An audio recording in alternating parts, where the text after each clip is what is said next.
আসসালামু আলাইকুম। ধরো আমি সিগারেট খাই, নেশা করি এবং কি জেনাও করি। এখন কি আমি ইসলামের পথে চলতে পারবো? আমার মনে হচ্ছে আমি চলতে পারবো না। কারণ আমার মনে অনেকেই মানে গিল্টি ফিল করে যে আমি পারবো ভালো না, হইতে ভালো চাওয়াটা আর হতে কি। চাই। হ্যাঁ, আমি আমি এমন ভাবি যে আল্লাহ আমাকে মাফ করবে না কোনোদিনও। আচ্ছা, আপনি ঠিক কি আছে, বলেন? বুঝতে পারছি। আসসালামু আলাইকুম সুপ্রিয় দর্শক। তো আমার ছোট, ও হলো আমার কাজিন। তো ওর কথা শুনে আর কি মনে হলো যে ও ভালো হতে চায়। ওর জিনিসটা আমিও ফেস করছি।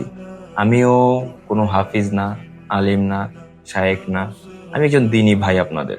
হ্যাঁ, যেটুকু শিখি সেইটুকুই আপনাদের জানার চেষ্টা করি। আমার জন্য দোয়া করবেন।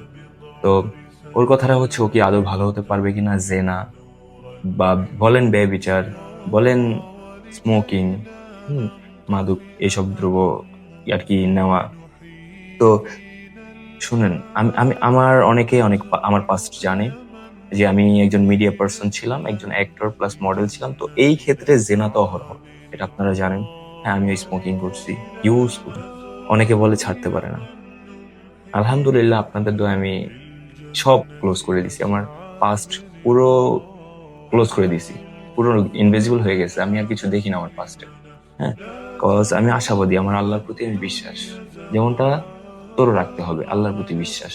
কজ আল্লাহ, মনে কর যদি 100 খুন বা 99 খুন যেটাই বলি, ওই লোকটাকে মাফ করতে পারে, তো আমরা তো তার ধারে কাছেও যাইনি। আর আল্লাহ তো বলছেই যে তোমরা চাও না কেন, আমি তো তোমাদের দেওয়ার জন্য বসে আছি অলওয়েজ। যেমন সবচেয়ে উত্তম হলো তাহাজ্জুদ নামাজ, সালাতুত তাহাজ্জুদ। তো এটাতে আল্লাহ তাআলা 1 নম্বর আসমানে আইসা পড়ে।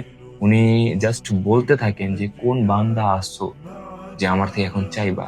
কোনো ফেরেশতা দিয়ে আমি খবর নিব না, আমি নিজে স্বয়ং খবর নিব যে আমার কোন বান্দা নামাজ পড়তেছে আর আমার থেকে চাইতেছে। আমি স্বয়ং দেওয়ার জন্য বসে আছি।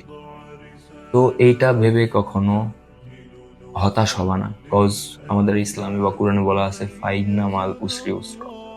মানে কি, আল্লাহ তোমার সাথে আছে, আল্লাহ কখনোই তোমাকে ছেড়ে যাবেন না। আল্লাহ সর্বদা তোমার সাথে আছেন।